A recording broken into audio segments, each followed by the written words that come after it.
लोकसभा चुनाव के चरण जैसे जैसे बढ़ते जा रहे हैं, चुनाव का रुख भी बदलता जा रहा है। तमाम नए मुद्दे चुनावों में उछाले जा रहे हैं और इस वक्त विपक्ष की तरफ से एक मुद्दा उछाला जा रहा है कि अगर प्रधानमंत्री मोदी रिपीट होते हैं तो अल्पसंख्यकों का नुकसान होगा, उन्हें डराया जा रहा है। तमाम लोग हमारे साथ कानपुर के मौजूद हैं, उनसे बात करेंगे और जानेंगे क्या वास्तव में मुसलमानों को डरने की ज़रूरत है या प्रधानमंत्री तीसरी बार अगर सत्ता में काबिज होते हैं तो क्या मुसलमानों को कुछ नुकसान हो सकता है। वैसे आप बताइए, क्या लगता है कि लगातार विपक्ष इस तरीके की बातें कर रहा है कि अगर मोदी प्रधानमंत्री बनते हैं तो इस बार अल्पसंख्यक उनके निशाने पर होंगे?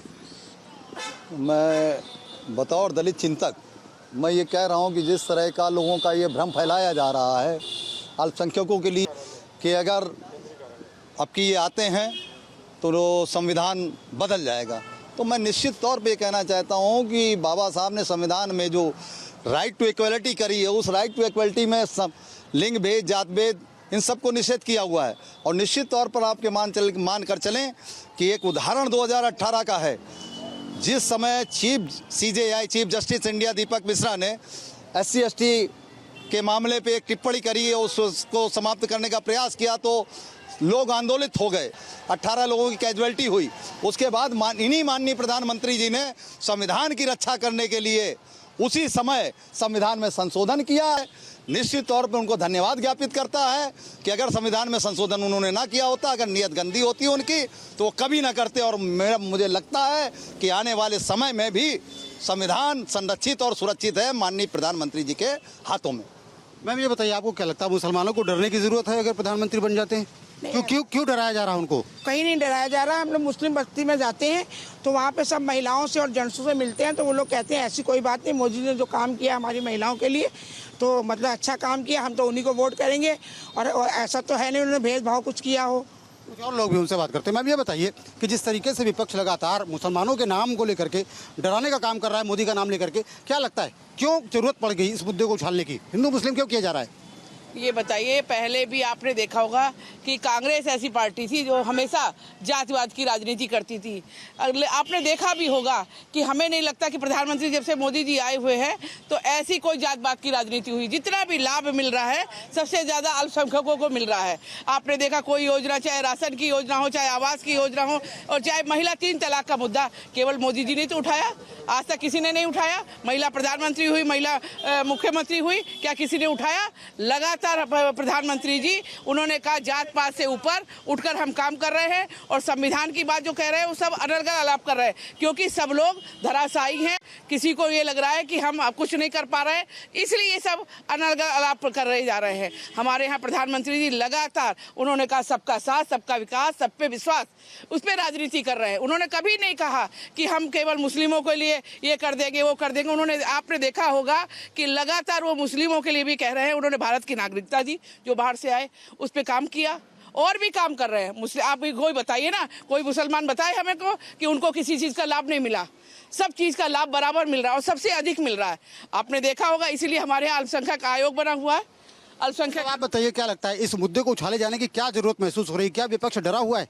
विपक्ष के पास कोई मुद्दा नहीं है, तो एक मुद्दा बना के जो अल्पसंख्यक के लोग हैं उनको कहीं ना कहीं भ्रमित कर रही है विपक्ष कि भारतीय जनता पार्टी के पक्ष में जो मुस्लिम महिलाएं ज़्यादा से ज़्यादा समर्थन कर रही हैं और मुस्लिम युवक हमारे ज़्यादा से ज़्यादा माननीय योगी जी जो हमारे उत्तर प्रदेश के चीफ मिनिस्टर हैं, हमारे प्रधानमंत्री जी जो हमारे देश के प्रधानमंत्री हैं, उन्होंने जिस तरह का माहौल बनाया था सबका साथ, सबका विकास, सबका विश्वास, उसके तहत ये भारतीय जनता पार्टी और प्रधानमंत्री ये काम कर रहे हैं। तो विपक्ष के पास कोई मुद्दा नहीं है, तो इस मुद्दे को भ्रमित करके अपने पाले में वो लोगों को लाना चाहते हैं। क्या लगता है फायदा होगा इस मुद्दे का उनको?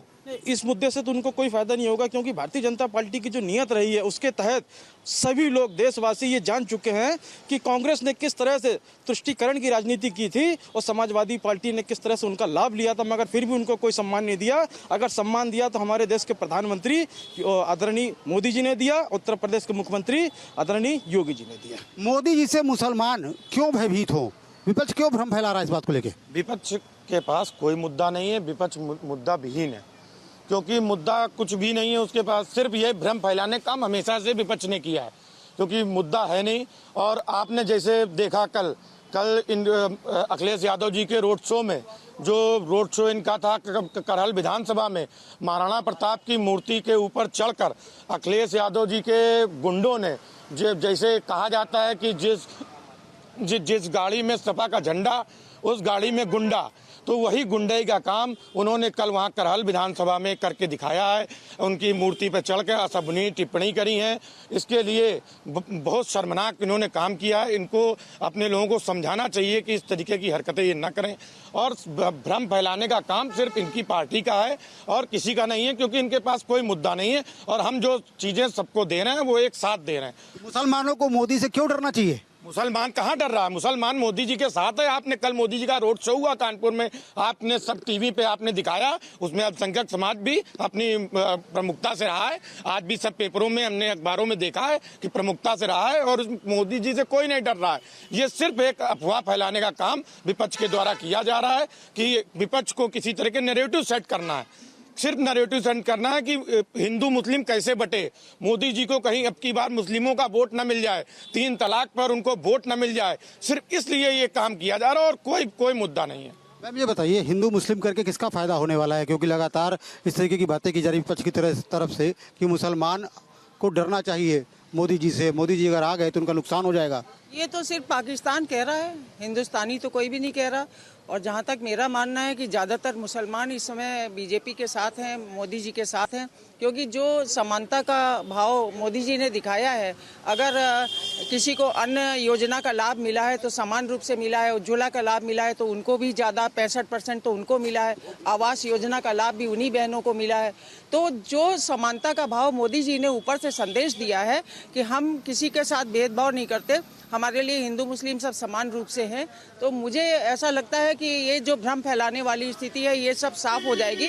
आज मेरी कई मुसलमानों से बात भी हुई है इस विषय को लेकर। एक वकील साहब थे अपनी पत्नी के साथ, बोले कि जितना वोटर मुसलमान इस समय हमारा है वो ज़्यादातर बीजेपी को वोट देने जा रहा है। ये जो भ्रम की स्थिति फैला रहे हैं ना, क्योंकि वो जीत नहीं रहे। जब जीत नहीं रहे और सरकार मोदी जी की बनने वाली है और 400 के पार हम जाने वाले हैं, तो एक स्थिति आखिरी समय में जो ये लोग फैलाते हैं, हमेशा फैलाते रहे हैं कि हिंदू मुस्लिम को बटाने की बात करते हैं, तो अब की मुसलमान कहीं जाने वाला नहीं है। 1-2% की बात हम नहीं करते कि कोई वो उनका वोटर होता है, फिक्स वोटर होता है तो वो उनको वोट देगा, लेकिन ज़्यादातर वोट अब की बार मुसलमानों का, हिंदू मुसलमानों का वोट क्या बीजेपी को मिल सकता है, लगता है आपको? जी बिल्कुल, विपक्ष के पास कोई मुद्दा नहीं, बिल्कुल मुद्दा विहीन हो चुका है। इसलिए लोग तुष्टीकरण की राजनीति कर रहे हैं, कहीं से किसी भी प्रकार से वोट मिल जाए, लेकिन अब ऐसा होने वाला नहीं है। मुसलमान बिल्कुल समझदार हो चुका है। जितनी भी भारत सरकार की योजनाएं हैं उनमें तमाम योजनाओं में लाभ मिल रहा है, चाहे जनधन योजना हो, मुद्रा लोन हो और हर घर जन, सभी में सब बराबर लाभ मिल रहा है। तो फिर विपक्ष को जरूरत क्या है, क्यों डरा रहे हैं? इसलिए तुष्टीकरण की राजनीति कर रहे हैं, कहीं ये वोट बैंक हमारे यहाँ से निकल ना जाए, और उनका वही डर, वो तुष्टीकरण राजनीति करने के लिए वो मजबूर हो रहे हैं। स्टालिन हो चाहे कोई स्वामी प्रसाद मौर्य हो, ये अनर्गल बयान दे रहे हैं इस तरह से। तो कानपुर के लोग हैं, कानपुर के लोगों का साफ तौर पर कहना है कि इस तरीके की बयानबाजी अपने वोट बैंक को बचाने के लिए की जा रही है। अब विपक्षियों को ये डर लगने लगा है कहीं मुस्लिम वोटर खिसक कर बीजेपी के पक्ष में न चला जाए। वीडियो सिंह के साथ श्याम तिवारी, न्यूज़ स्टेट कानपुर।